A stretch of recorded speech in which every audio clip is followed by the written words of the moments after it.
We have a great one for you today. If you're ready to be fired up, you're going to want to listen to this entire podcast. I'm joined today by founder of Elite Edge Experience, Patrick Precourt. And Patrick, a CT resident, joining me on the podcast. That might be the only time I get to say this. I'm from Connecticut as well. Thank you so much for joining us today. Yeah, absolutely. Been looking forward to coming down here. Enjoyed the ride coming down to the city this morning. Been a little while, but yeah, lifelong in Connecticut. And, Connecticut's got its ups and downs. Yeah.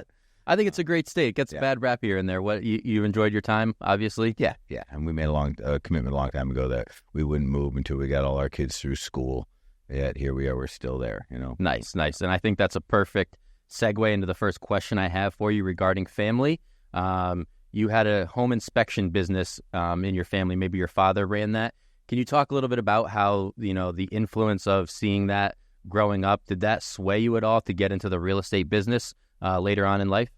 Yeah, so it was kind of a stepping stone. I got involved after I got out of, after college ended. I wouldn't say after I graduated college. After college ended, and I was heavily into playing rugby, and then I blew out my ACL, and I couldn't play rugby, and I couldn't do construction. I had to find a new line of work. My family already had a home inspection business, and I was very well versed in real estate construction, and so I went to school to be a home inspector and joined that business. And did that for about 10 years of my life.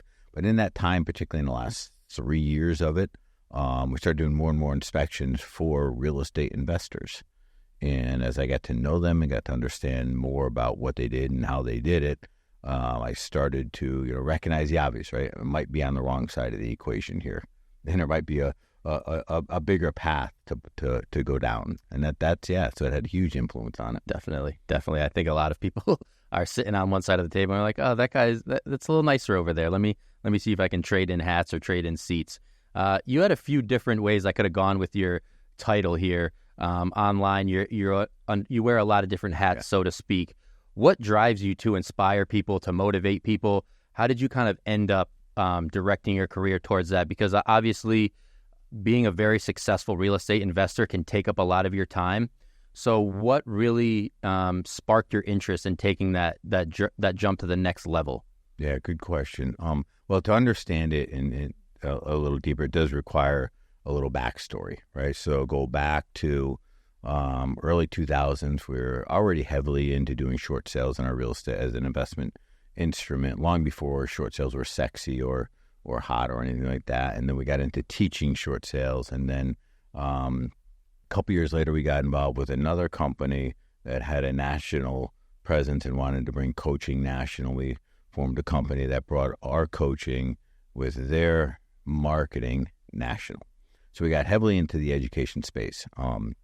Our company's role was the fulfillment of it. We were the coaches providing the expertise and the knowledge.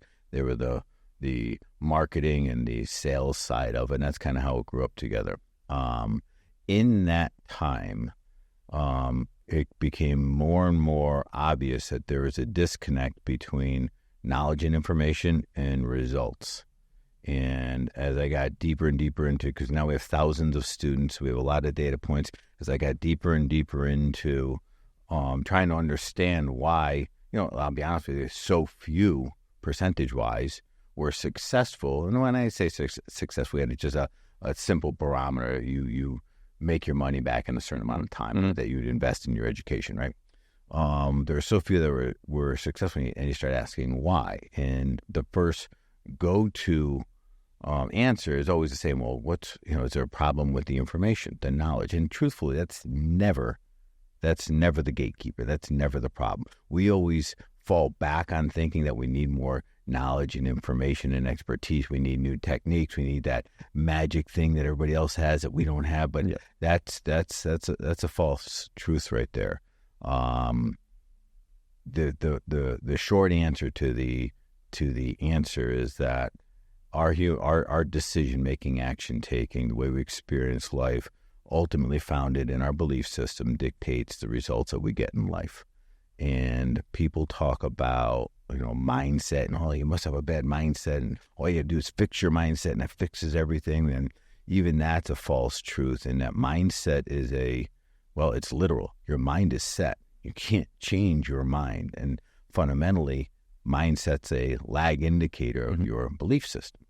So if you believe you can or you believe you can't, just like Henry Ford said, Yep. you are correct. So it was that coming out of the education space into, hey, I got a bigger calling here because I'm starting to see the gap and how to get people to quite honestly finish what they started, how to cross the gap between where they are and where they want to be. And I found that, people, they know what to do, they know how to do it, they deeply desire the result, and they still can't get the outcome. The answer is why. And that's kind of where I've settled in creating that bridge for people. That's very interesting. So when you talk about that why, what are some of the things that you try to pinpoint to help them get across the finish line? Is there an overarching message? Is there things that they can practice daily to work on to get there? Or what goes into all of that? Yeah, so there's no just one blueprint, one size fits all, because it just doesn't work that way. But there are some fundamental constructs that are necessary. One thing, like starting, you have to understand what limiting beliefs are in the way of where you are, where you want to go. Every human being has limiting beliefs, every single human being. Now, some are more impactful than others, and some aren't relative to what you're trying to get done. But if we don't address the ones that are, it's not going to happen. If we don't believe something can happen, we can't take the consistent action necessary to produce that result. It's impossible to operate beyond that. I say impossible. It's impossible until there's an awareness around the belief and we bully over top of it with new behaviors. And it's, the idea of creating a new habit to produce new behaviors and new results. And, if you look at any human being, every human is defined by their habits. You want to know what somebody's about, just look at their daily habits. It tells you everything about them. So all we have to do as humans is we have to change our habits to produce different results. It's no more difficult than that. The hard part is actually diving in and creating the consistent behavior to produce different habits and different results. Very powerful stuff right there. Jumping back into kind of the nitty gritty of the real estate itself, you mentioned something there, short sales. Yeah. Can you kind of expand on that? Maybe some of our listeners have never heard of that. Maybe they've heard about it but are unsure how to really get involved in that. You seem to have really hammered home at that, and that's one of the keys to your success, taking advantage of those short sales. You want to elaborate on how you found that path to success?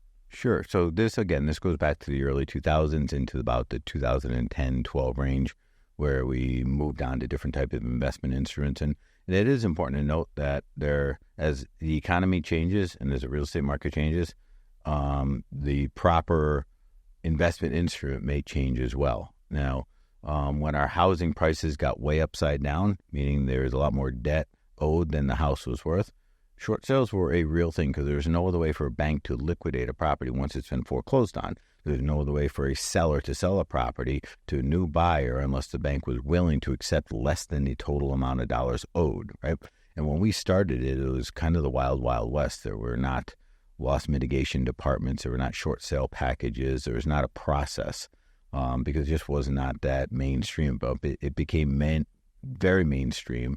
It got to a point where nearly half of every home sold was being sold on a short sale at one point. Like it was that necessary.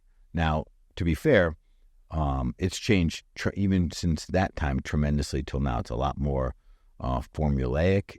There's a much deeper process to it. There's now different types of licensing and legislation that's been built around it to protect the homeowner and the consumer and so forth and so on, right?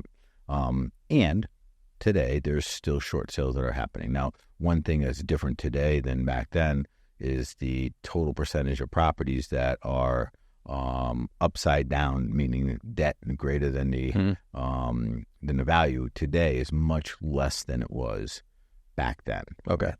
And there are other formulas or situations that make short sales phenomenal. And an example would be a house that has a mortgage but then has other junior liens attached to it that are collectively bringing that property, the total debt over the value of the property. Now, the opportunity there is that these junior liens are all in a subordinate position. They're in a very precarious position if the property were to go foreclosure, so they're much more willing to talk about taking a discount, writing off a lot of that debt. And then the first one doesn't have to do anything because they're in a low equity position to begin with. So I'm just giving you an example without trying to complicate it for people. Just there are opportunities. It's a great teaching moment. So it still applies but you just have to apply it to the right situation. Yes, that was going to be my next question. How transferable is that to today's market? And it sounds like, there's still the opportunity is still out there if you can find the right way to go about it. Absolutely. And again, any type of lien that's attached to a property, it could be a municipal lien, a tax lien, anything becomes, creates the opportunity, right? So it's just a matter of applying again a formula to the property. So it's not for everyone. And I'll just for maybe people who are not as familiar with the lingo, we hear foreclosure and we hear short sale, and for a long time they were attached together as if they're one and the same. They're two totally different things. A foreclosure is the legal process by which a bank takes back ownership of a property if you've defaulted on the mortgage that you've taken out from them. That's a foreclosure process, and ultimately we refer to it as a foreclosure. It's been foreclosed on.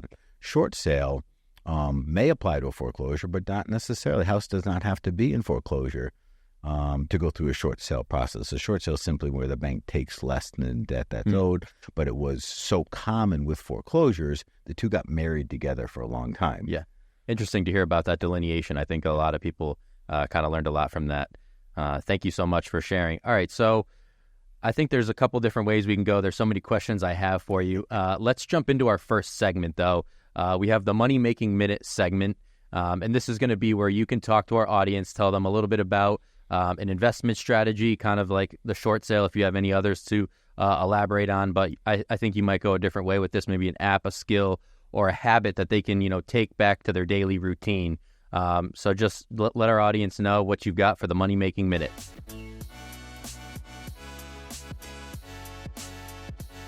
This is a construct that produces results.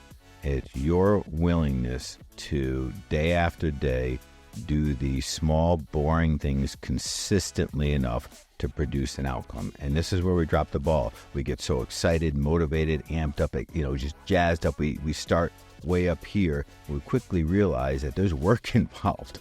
And it's not exactly the way the internet told us it was going to be. And social media maybe played this one a little differently.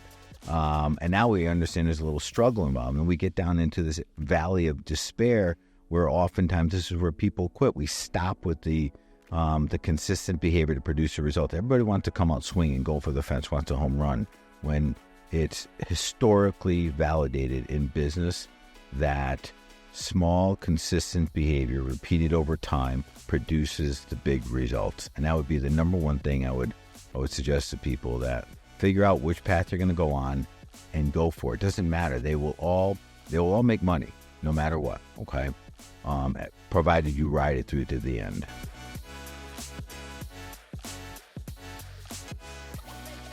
Very powerful stuff there. Thank you. So when you're talking about the breakdown of motivation, what are some of those conversations like that you have with people where they can kind of get to that, as you mentioned, the valley of despair a little bit too quickly? Because there is kind of that, roll up the shirt sleeves. Don't be afraid to get a little bit dirty. You've been doing this for years now. So what are some of those conversations like? And, is that probably some of the most professionally gratifying things that you do, is being able to kind of put that hand down and pull people up from that? Yeah. So to start, we'll use the word motivation. It's to break them from the addiction of needing motivation. And this is where it starts. Look at motivation as an external force, right? It's outside of us. And that's we constantly find ourselves, I got to go on YouTube and I got to find something motivating to get me up and at it today. And the challenge with that is we become addicted to something external to us that we don't have control over. And then we find that our performance, our decisions to take action, are dependent upon our level of motivation, which means now we're unpredictable and inconsistent in performance and behavior, which means that what I just told you a second ago, doing the small things consistently over time, doesn't happen. So the key here is break ourselves from the belief that we need to be motivated, and appreciate that your success is not based on your level of motivation. Your success is based on your willingness and commitment to do the work every single day, whether you like to or not, whether you woke up excited and motivated or you're exhausted because the kids kept you up all night. You got to get in your head that your circumstances can't control your performance. You've got to make the decision to do the work every single day. And I told you, audience, we're going to get fired up today. I love hearing that stuff. So I'm fairly new to the real estate investment space. I've worked for RCN for just over 3 years now. Anytime I see somebody that has more than, 10, 15, 20 years of experience, my ears perk up right away. They have something to share. They have knowledge. They've been through some tough times. I wonder if you could take me back to the beginning of your journey in 2000 all the way to now. Obviously, the investment space hasn't been perfect. So did you already have this mindset built in as we maneuvered through some of the housing crisis in 2008? People would say right now it's a tough time to invest in real estate. I would assume you might have a different take on that, being that you've seen so many different ebbs and flows in the industry. Is that motivation something that you brought with you in 2000, or was it more of the harder times in the industry that kind of shaped where you are now? Yeah, good question. So let's take a step back and let's start with goal setting. And this will help me explain this principle, right? Most people set a goal, a result, an outcome as something that's tangible, which is smart. Oftentimes it's money related as it relates to the real estate game, right? But they never ask themselves the most powerful question, the most important question. What is the result of the result? You see, a goal such as money doesn't have any meaning to it until we attach meaning to it, but it means something different to someone else. To one person, increasing their monthly revenue by 10 grand will change their entire lives, but to somebody who's making $1 million a month, increasing it 10 grand, it doesn't even get their attention. It means something different to them. So it's not the money that means anything, it's a meaning that we attach to it. So the question we should be asking ourselves around goal setting is, what's the goal? And the goal is a measurable, tangible thing that we can track progress towards. That's why we set a goal. But what gives us the fight, the drive, is what is the result of the result? That's where we find meaning, and that's where we find emotion, and that's where we get the juice and the energy for when you're down in that valley. Where if you've attached your outcomes to your family having a happy lifestyle, all you have to do is picture them and what your work is going to produce, and you are inspired, not motivated. You are inspired to produce, to do the hard work, to get a little bloodied up, to get the results that you set out to do. But if you don't have this to attach to, and all we had was some money figure that we just kind of made up, then we don't have the fight. We don't have the energy to get through those tough times, and it always gets tough. So it started out, now my partner at the time was a professional hockey player. I played rugby for 17 years, and I had to play the last 6 of those years internationally. We both had a certain, you can't keep us down fight in us. It didn't matter even what we were fighting at, that was just part of who we were. Yeah. And that was a big part of it. And you learn, and this became one of our hiring kind of like golden rules that you had to come from team sports. You learn in team sports how to do the work even when you don't want to, because other people are counting on you. And you cannot not show up just because you didn't sleep well the night before, or you got in a fight with your wife, or your bank account isn't where it's supposed to be, whatever it may be. You still got to show up because there's other people that are counting on you. And both my partner and I had that built into us from so many years of competitive team sports that it doesn't matter what we're put up against. We'll find there's always a solution as long as we don't give up. Nice. REI Inc. is the premier monthly publication for real estate investors. Dive into a wealth of expert insights and knowledge from industry leaders and gain valuable regional market insights, ensuring you always have the best information right at your fingertips. Visit reiinc.com to elevate your real estate investment game today. So with the background in rugby, right? Obviously, a team mentality, as you mentioned, is a huge part of success. You decided to turn that into a book. Can you tell the listeners about the process of taking an idea, putting it on paper, and then the message behind what you wanted to have in that book? Obviously, if somebody's going to put their name on a book, they really are passionate about it. So kind of take me behind the scenes of the book creating process and the message that you're really trying to push forward. Sure. So, and to be fair, that was a group effort. It was a number of entrepreneurs that were pulled together, built around the theme of team, which was really, really cool because it just happens to be our wheelhouse, right? And our unique position was that the team's only as strong as the weakest link, And that had to be instilled in every single person on the team. There's no hierarchy based on your title because the team could never outperform the weakest link on the team. And even in rugby, you have a starting 15 players, and there's no substitutions in rugby. So that team, you'd say, well, all right, so it's as good as the weakest 15. No, it's as good as the weakest 30, because when somebody does get hurt, they need an equal player coming up in their spot, right? And if that doesn't happen, now we've settled to that level of play. Does that make sense? Mm-hmm. Yes. So our entire push in that was to get across how important every single person is on the team. And you may think at first, well, that speaks to the teammates, but it also speaks to leadership, for the leadership to understand that their job as leaders is to elevate everyone on the team. The success of a leader comes from the success of those that they lead. When a team does well, leader gets partial credit, but it's the individuals on the team that get the accolades for the work, right? Yes. And when a team fails, that then falls on the leadership, right? So when things are tough, leader gets out in front, they take the heat. When everything's going well and we're winning, that's where the team rises up and let them get the accolades of the hard work done. Very interesting premise there too. And I mentioned my brief history in the real estate space here now, but I do write a lot of articles. I try to help investors any way that we can through that medium. So going back to that team feel, right? I think you might deal with this a lot on the motivational side as well. A lot of people think that they have to do the real estate investment profession by themselves. That's a very, solo act. They might be competing for properties. They might have to, do all the work, the research themselves. Is that part of your motivational message, to bring more people in, to have that team, to have that foundation? And do you feel like more investors should probably stray towards having that team foundation to help them be more successful? Yeah, another good question. And the answer may not everybody may agree with this answer, okay? But to answer your question, should you build a team or should you ride solo? There's no right answer to that. There's only your right answer. So this then goes back to, well, what are you doing this for? And first, are you just trying to get a deal or two done a year just to add a little extra revenue?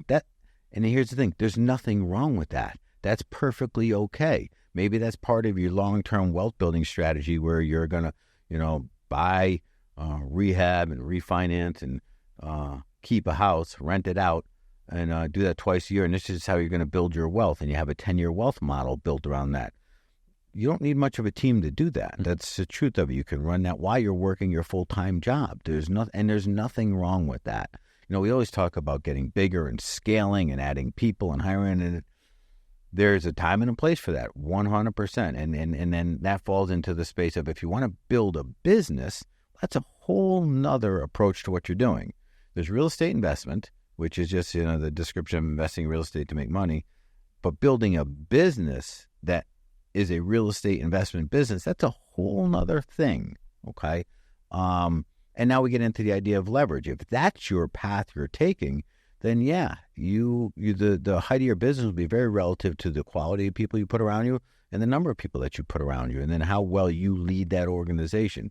But the guy who has, or the gal who has a team of 10 will outperform your team of 2 all day long, every day. So if that's the goal, then yeah, it's you want to look towards building a team, and then you go through the process of, there's, where are my greatest constraints and which hire gives me back the most time as a visionary, and that kind of gives you a little direction as to the order of hiring, right? Because you want the ones that can have the biggest impact on your business, plus the ones that give you back your time, and kind of combine that in looking at who to hire next. But to answer your question, yeah, if the goal is to build a business, then yeah, by all means. But if the goal is just to be a real estate investor and build your wealth at your pace, nothing wrong with flying solo at all.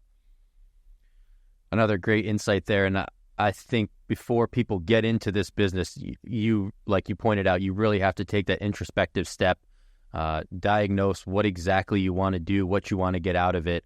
It's not something that you can just kind of jump into and see what happens, right? There's really a formulated plan and a mindset that goes into it before you can be successful and give it the shot that you want to give it, I guess is the right way to say that. Moving back towards you specifically, was there a point in your career where we've kind of talked about the initial home inspection family business, starting to invest in real estate through short sales? Was there a moment that you can pinpoint in your career where this turned into way more for you? Obviously, with the mindset and the motivation and the mentality, that's something that you've clearly had for a while now.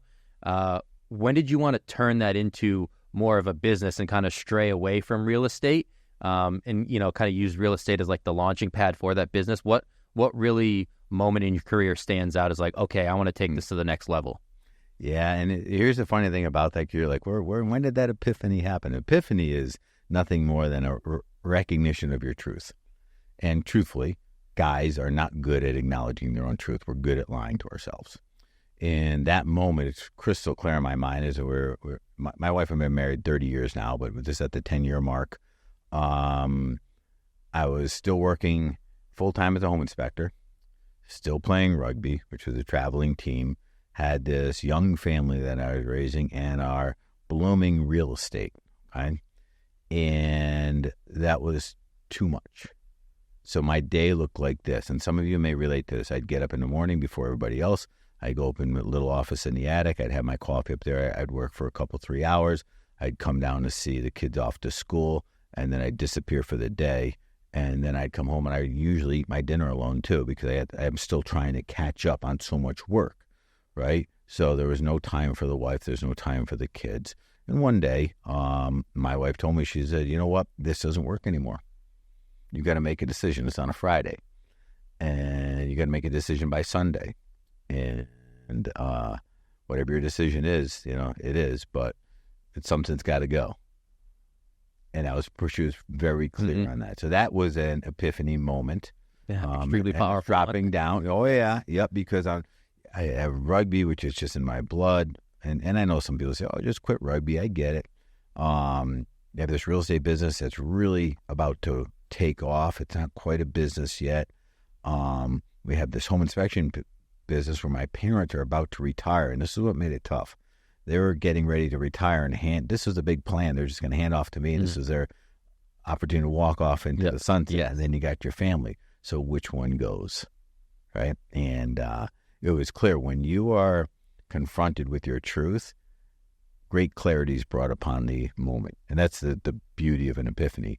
And it's clear this home inspection thing, I'm doing it for them. And that's not, quite frankly, that's not the right, my family's got to be the priority here. My family, not my mom and dad. It's just, not everything can be a priority. You hate to say it that way, but that's how that had to happen. And then my parents knew it was coming. Parents can be very insightful that way. So that worked out just fine, and we let go of that. And that's what I said, right now, if we're going to bring back this time, now we're going to focus on building this real estate stuff into a business, so it's not owning me like it has been. Yes. And this is where we started. We got an office, we added some people in the office, and now we had controlled office hours, and when it was off, and so forth and so on. So we made a huge change in virtually immediately. Yeah. Well, one thing that I wanted to hit on there, very powerful answer. And you'll be surprised maybe I extract this out of it, but it would be the playing of rugby. So one of the things that I want to talk about every episode is kind of what you just hinted at right there. Real estate investment and the profession itself can burn out somebody extremely quick, right? You said early mornings, late nights, solitude, very driven mindset. But you had rugby as a passion there, right? Something that you wanted to hang on to. How important do you think it is for investors that are getting into this full time that want to really just, throw their all into real estate investing? It can be family, it can be sports. Family is obviously a powerful and kind of like the easy answer. But for you to pull rugby out of that as well, how important do you think it is to have a passion outside of investing that people can go back to? They can center themselves. They can kind of, even an aggressive sport as rugby is, that's kind of a relaxation for you, right? That's kind of your area, your arena where you can kind of put everything away and just play your favorite sport, right? How important do you think that passion outside of investing is to have? Yeah, so good question. In my opinion, it's absolutely critical because it develops a part of you the business can't. And like for me, for rugby, I was the last 6 or 7 years, I was the captain of the team. Then I captained the travel team after that. So that's frankly what was my introduction to my development as a leader as well. So it played over into business really well. But you need, there's two things that drive humans and at a core level. One is to be able to give back, and one is to grow, right? And we need those to be happening all the time. And oftentimes, if we settle in just to a profession, we find ourselves at least dropping the ball on the growing. It becomes very stagnant, same old, same old. And then we start to lose a sense of who we are, and we start asking questions about our motivation and our why and our purpose, and we get a little lost, and we can even find ourselves stuck in a rut, right? Because we are no longer expanding. Human soul expands when we grow, and happiness is found in progress. If you're not growing, you're not progressing. If you're not progressing, impossible to be happy. So all of these things tie together. Now, somebody might argue, well, Pat, I've heard you say, and I'll say because I haven't said it here, that foregoing short-term gratification or the need to receive now in lieu of long-term satisfaction, right, is where success is built. And I agree with that 100%. That would be somebody comes into our gym and they want to lose weight. I said, listen, you got to, I know you want to eat these fun foods, but you've got to give them up for this period of time in order to have what you want, which would be the success of losing the weight, right? So that's a necessary part of this equation in order to succeed, foregoing your need for reward up front. However, life is short. So I'm 56 years old right now, right? I didn't fight my first MMA cage fight till I was 42, right? So my timeline's a little different than other people's, but in part because I made sure I was living life along the way. I meet a lot of guys on a regular basis that are in their 40s, in their 50s, that haven't started to experience life yet. Mm-hmm. They work their asses off. They have a ton of money, but they haven't started to experience life yet. And as a result of that, some of them have sacrificed the things that were most important to them, wives, kids, right? By perpetuating the lie that we often tell ourselves as men that as long as we're providing for, right, as long as they're safe, mm-hmm. we're doing our job. Well, there's a lot more to that equation, as many men find out again and again and again and again. And so anyways, the answer is no. I believe that you have to live life while you're pursuing your professional career. And you hear it all day. You hear it all the time, how young people die, in their 30s, in their 40s, in their 50s. You have no idea when this ride ends. No one does. Yep. And the belief, again, another lie, that we can get to it tomorrow we're setting ourselves up. Yeah. Yeah. Well, another powerful answer there from Patrick Precourt. We're going to take a quick break. Shout out to our sponsors really quick. We'll come back and we'll wrap up this great interview. Patrick, thank you again for joining me today. We'll be right back, folks. Whether you are pursuing long-term or short-term ventures, RCN Capital has a wide range of loan programs that will help you reach your financial goals. We have loan programs for fix and flips, long-term rentals, new construction, and even multifamily properties. And don't forget to ask about our Platinum program for very experienced investors. To learn more about our loan programs, click the link in the bio or send an email to info@rcncapital.com today. All right, and we're back with Patrick Precourt on Uncontested Investing. Patrick, we're going to take a minute here to do a segment. We've got Deal Maker, Deal Breaker, and for somebody that's closed countless deals over the past few decades, I think you're somebody that's extremely qualified to have for this particular segment here. So let's kind of go into it, talk about a time where maybe a deal had broken down for you, or if you've ever viewed a deal from afar and say, okay, I can see where this is going to come to a point where it's just not going to close. And then conversely, a characteristic or a common theme where you see deals cross the finish line and lead to success.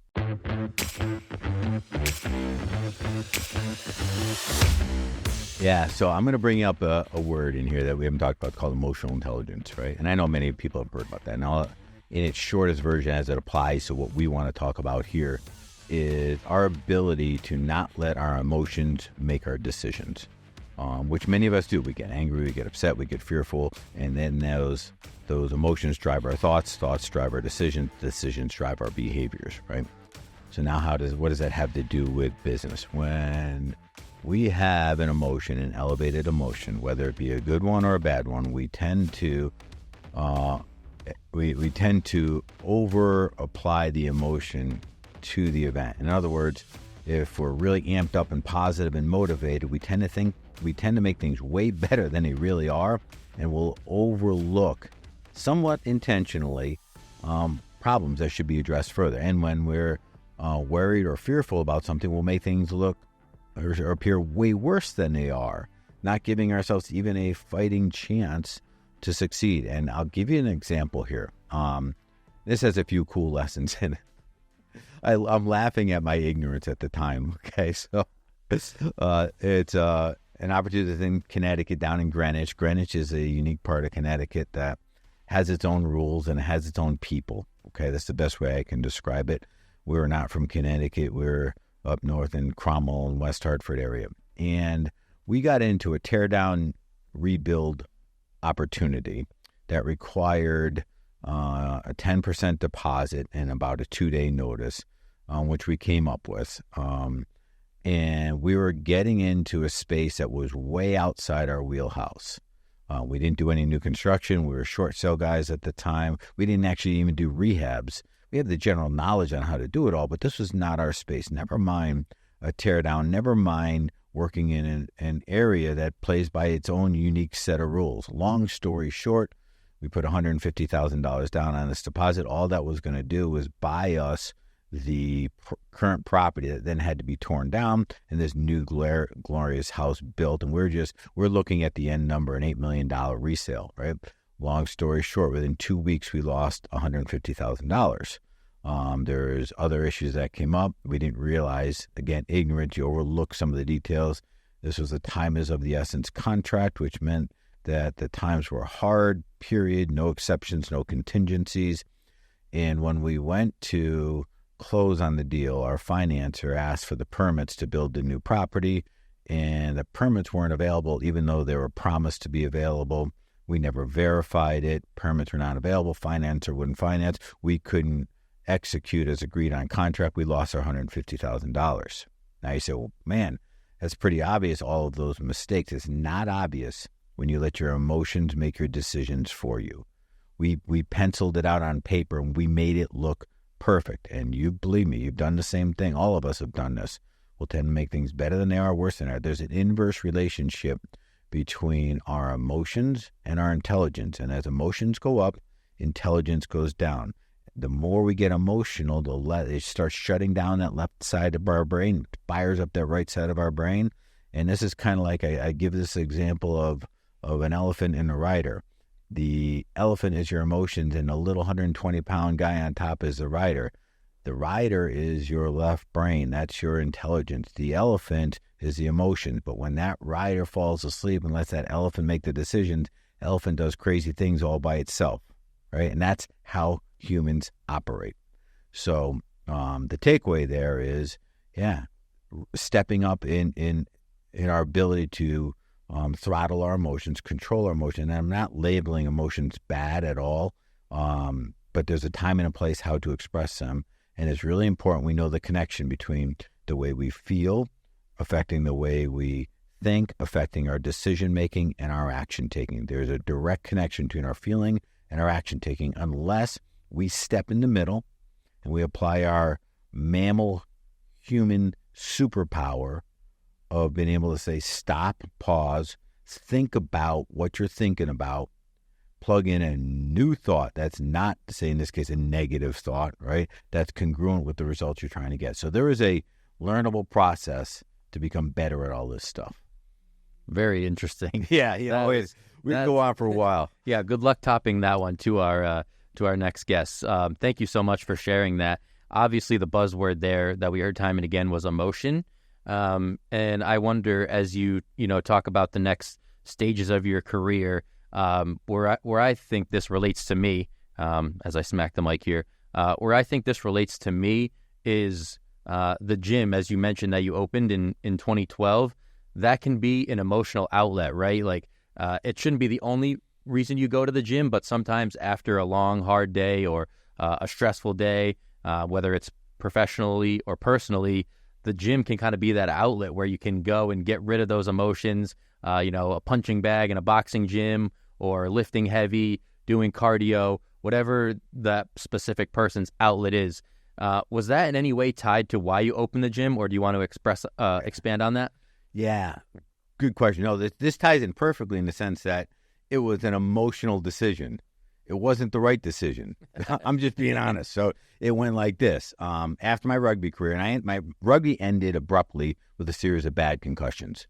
And I'll be honest, I got angry at the world because whenever something's been taken from you, you want to blame someone else, but there's no one to blame. So it put me in a weird situation. And I kept all of that bottled up, and I took a lot of that energy, which is now negative energy, brought it into business, and it became somewhat destructive in the office, right?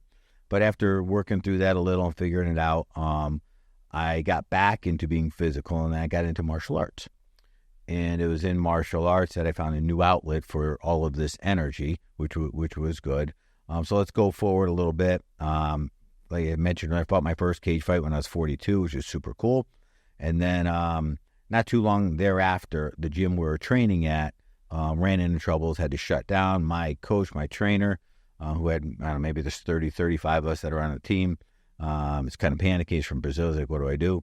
And I'm like, well, why don't you and I just go open a gym together? I'll handle the business stuff. You do all this martial arts stuff. And we'll get this like little 3,000 square foot dojo, and this will be freaking awesome, And it was just, again, you get excited and motivated and energized around it.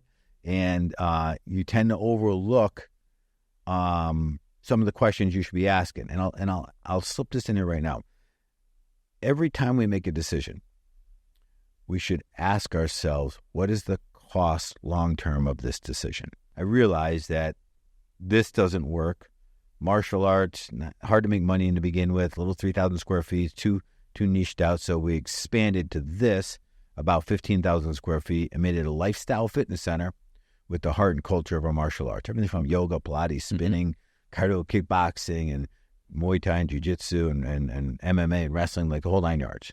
And that started out cool and everything, right?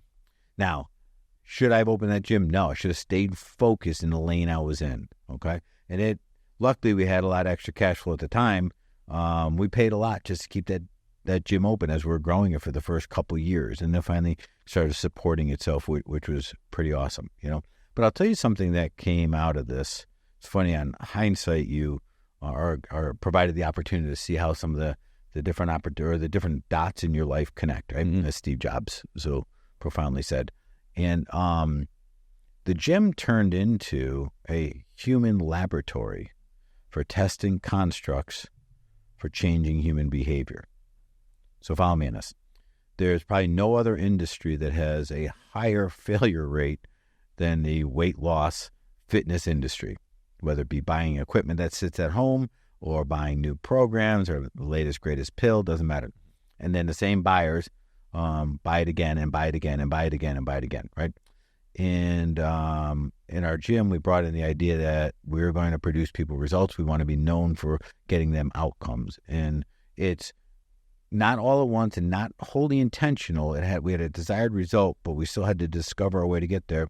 We ended up at, the reason why Bill comes into the gym, and this is like his 20th gym, and he's tried every diet, and he's still overweight. The reason why none of it's worked for him has nothing to do with any of that. It has to do with Bill. Bill doesn't believe that he deserves to be thin and healthy and fit.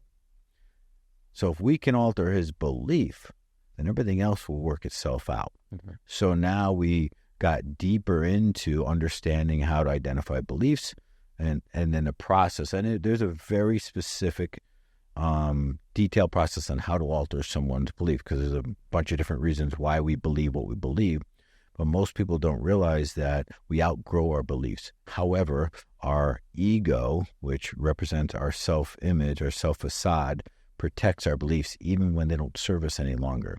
So that's why it's so damn hard for people to change, right? Yeah, so the gym became this human laboratory to constantly test out ways to get people to change, not just so let me just use the separation of words here: change and transformation. Everybody wants to change, but change gets you, it only gets you back to where you were. That's all change does. It gets you up to everybody else. Transformation allows you to get out in front. So change is you lose 30 pounds. Transformation is you now are a person that believes and actually acts on living a healthy lifestyle, mentally, emotionally, physically, and everything that you do. You've transformed to someone different. And usually that means you've expanded. And once expanded, you can't go back. Yep. When you change, you can still go back. There's a big difference. Beautiful way to look at it. I like that. That's a moment. So as a sports buff, before we wrap up here with the last few questions, did you win the fight?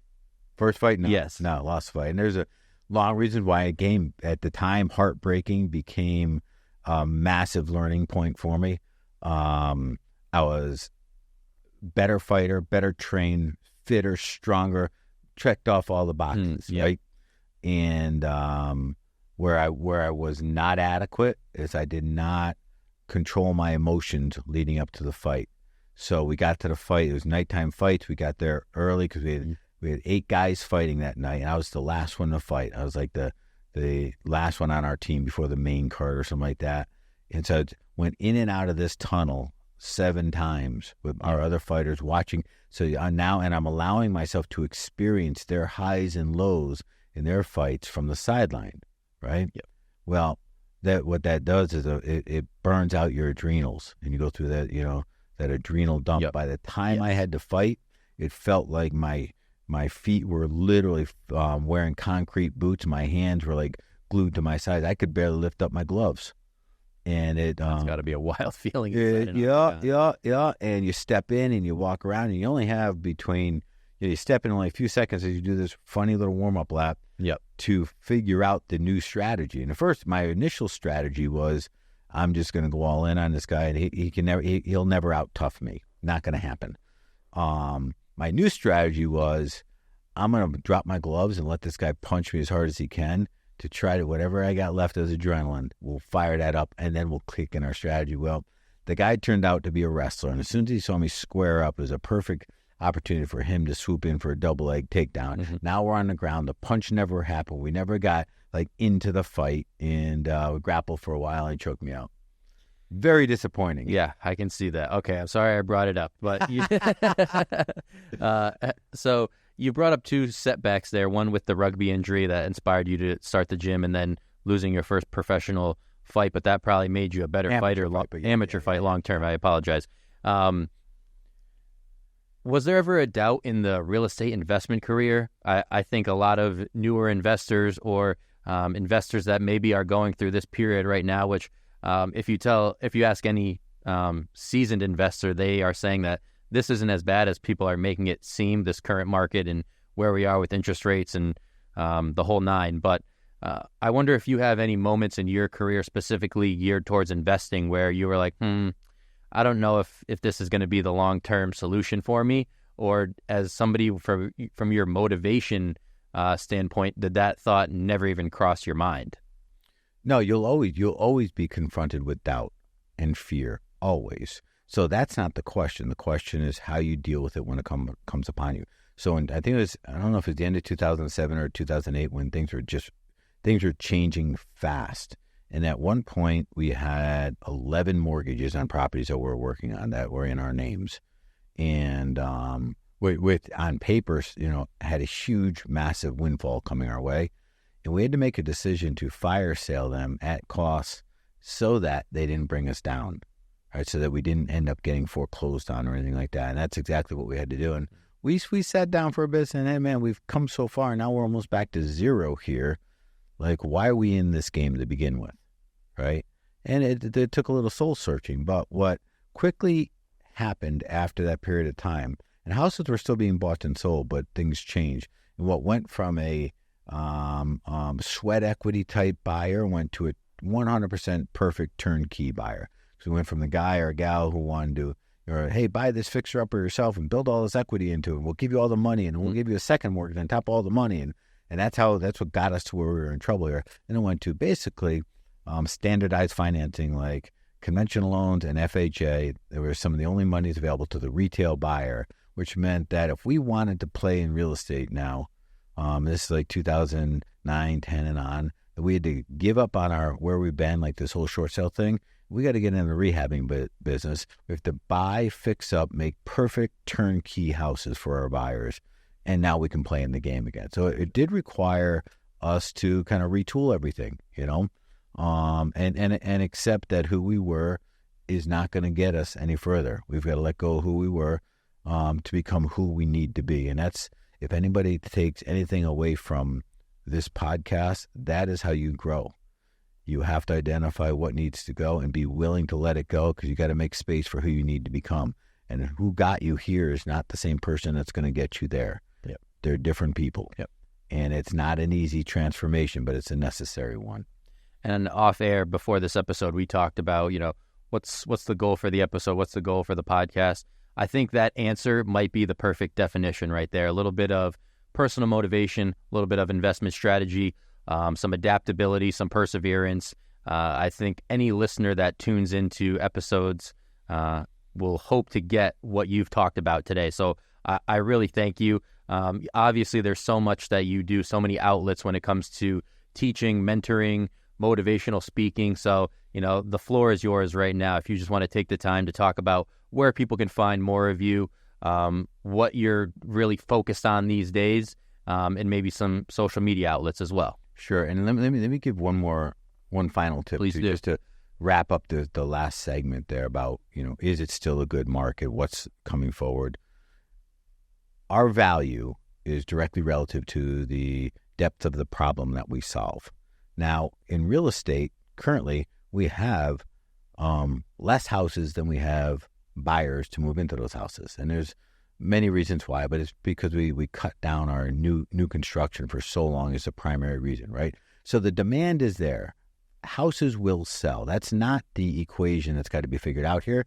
What you have to figure out as an investor is how can you buy a house economically, so there's a little space in between that you can make a little money on. And I want everybody to think in terms of solving problems. And everybody's got problems. Not always big problems, but the ones who don't have big problems are not going to be your sellers. It's the ones that have big problems where their problems are bigger than the house. Okay, and when you can identify them and then get them to understand that you can solve their problem, right? You'll get everything you want out of this real estate game. So this is much less about real estate. It's much more about people. And if you can solve people problems, then which is where your value is created. Right? So I say it this way: value, what we're worth, is the gap between their heaven and their hell. And the further those two are apart, the more we're worth to them. Little problem, we're not worth that much. Big problem that we can solve, we're worth a lot more. Yeah. Yeah, that kind of makes sense. I appreciate you. Yeah. Look at that. I didn't even have to ask him a question, and he just keeps firing away. That was awesome. Thank you so much. So again, just doubling back to the motivational speaking, where people can find you, website, social media, whatever the case may be. Let us know. My name, Patrick Precourt, and any of the social medias, you'll either find me or my son, and you should be able to tell the difference, right? But easy to find. And my site, my primary website, patrickprecourt.com, has got a really cool ebook in there. One of my partners in our live experience is a U.S. Veteran Navy SEAL, and he brings a lot of another end into this discussion right here. He has life experiences that are different than yours and mine. Yes. And he brings a fascinating viewpoint into it. And I offer a lot of what he brings into it. You can get a lot of that information in those sites. Nice. So you mentioned your son there. Is he joining you in the business, or if you just search, does he have the same name as you, I assume? Yeah, Patrick Precourt. Okay. Yeah, so Patrick's 25. He's in sales. He's he already bought his own place on owner financing, which is cool. So he's getting into the real estate game, and he's a very high-level jiu-jitsu grappler. Okay. Nice. Yes. Yeah. All right. That's great. I love how it comes full circle there, right? Yeah. With your family kind of inspiring you with the home inspection, and now you have a son following in your footsteps. That's got to be pretty awesome. Yeah. And for anybody who's followed me, right, see, I'm very family centric. Mm-hmm. That one experience I described at 10 years was enough to wake me up, saying, "No, we as guys, and I say more than women, we as guys make up all sorts of stories for why we can work long hours and why we cannot be there at the Little League game and all this other kind of crap, right? But they're stories. Yeah, and we got to be careful of the lies that we tell ourselves. Yep. And that was a good eye opener for me. So yeah, very involved with what my entire family does all the time. Awesome. Yeah. Patrick, I can't thank you enough. Another powerful episode of Uncontested Investing. For me as a new host, that's going to be one I look back on fondly. So thank you so much for sharing all the insight professionally, personally. I think our listeners can take a lot from that. If you guys like the episode, please don't hesitate. Like, subscribe, comment, let us know what you thought. Really appreciate it. We'll see you all in the next one. For Uncontested Investing, this is Nate Zielinski. We'll see you next time. Thank you for listening to Uncontested Investing. Questions about today's episode or the podcast? Email podcast@rcncapital.com and make sure to follow REI Inc. magazine on LinkedIn and Facebook and RCN Capital on Instagram, LinkedIn, and Facebook. See you all next time.